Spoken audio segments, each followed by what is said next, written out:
What up, guys? That Comic Awesome here with another comic book review. This is Doomsday Clock number 3. This book felt to me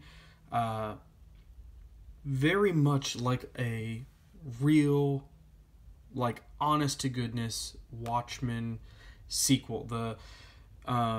It felt like it was ripped right out of continuation. The pacing of it.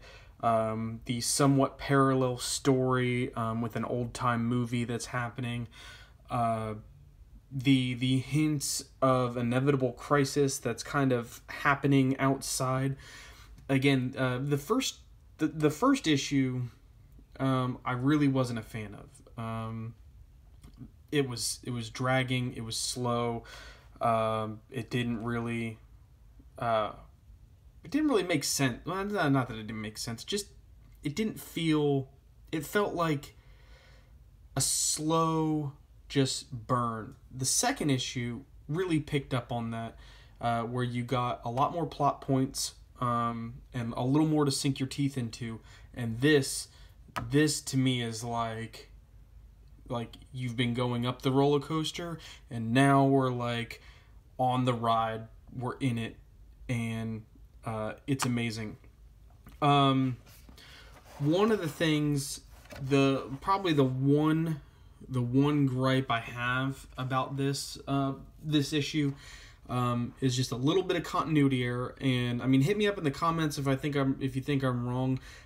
It's been forever since I've read Watchmen, but we start off with the start of Watchmen, the actual Watchmen book, where the comedian is battling Vedek,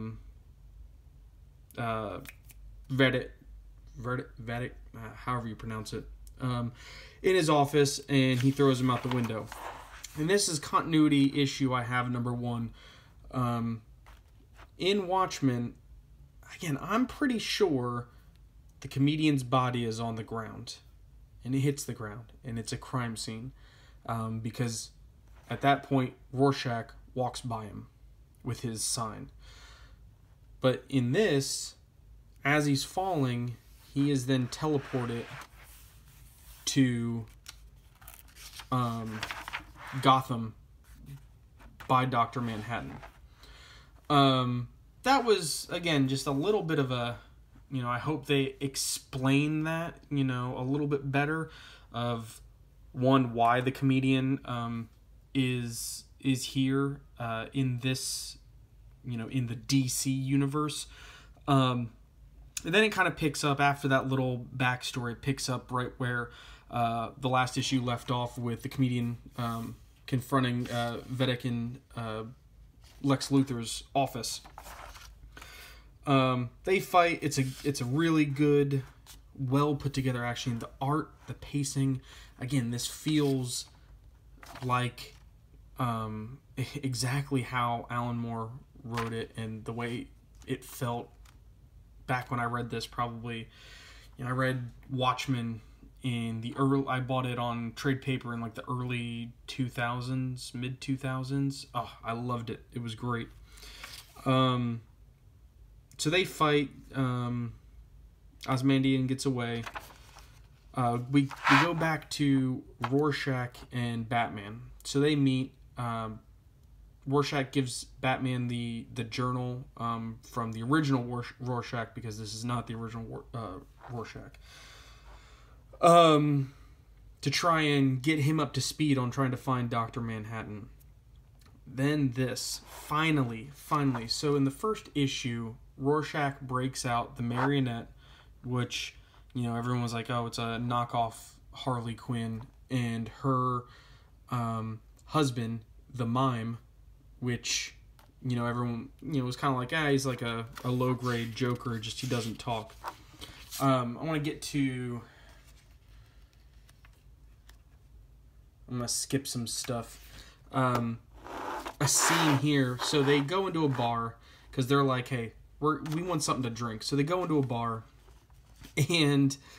of course, it's a Joker-run bar. And so these two clown get-up people come into this bar, and they're like, whoa, bros, you cannot be wearing makeup in this bar, in which, so in the first issue, the mime gets, he's like, I need my weapons, and he just holds up his fingers like he's got them.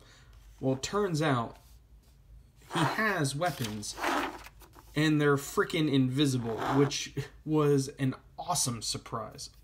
Like, I was kind of like, holy shit, like, this guy's actually badass. So they proceed to just take down, again, look at that. I mean, that crazy face. I mean, it's wonderful. They take down the whole bar. After that, again, we kind of go back and forth to, like Watchmen. There's this old man waiting in an old folks' home. He's waiting for his family, his family to come take him out to dinner. They're late. It's like 10 o'clock. Meanwhile, these other old people are bickering over what to watch, and they keep playing this old-timey movie. And again, it feels exactly like what was the side story in that in the Watchmen called the pirate ship side story, where, you know, it had the parallels and the depth. So I have a feeling that this, you know, this kind of side story and something with this old man is gonna come together, but there's, you know, it's not fleshed out yet, which is fine, because the whole time you're reading Watchmen, you never really understand why you're reading this story about a pirate, you know, and there's other bigger picture things going on. Like even here, there's talk about like metahuman roundup and stuff like that, kind of on a much grander scale of what's going on. There's a nice little twist with Batman and Rorschach at the end. I highly recommend this. If you can find if you haven't started reading this, go find the second or third printings of the first, second issue. Pick it up, read it. It's wonderful. Lego Batman. How do you feel about what you did to Rorschach at the end of this? He deserved it. Totally crazy. I did what I had to do because I'm Batman. All right. Well, you heard it here, folks.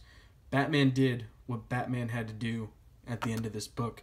Let me know what you guys think in the comments below. Subscribe over here. Watch some more videos, and I'll see you guys next time.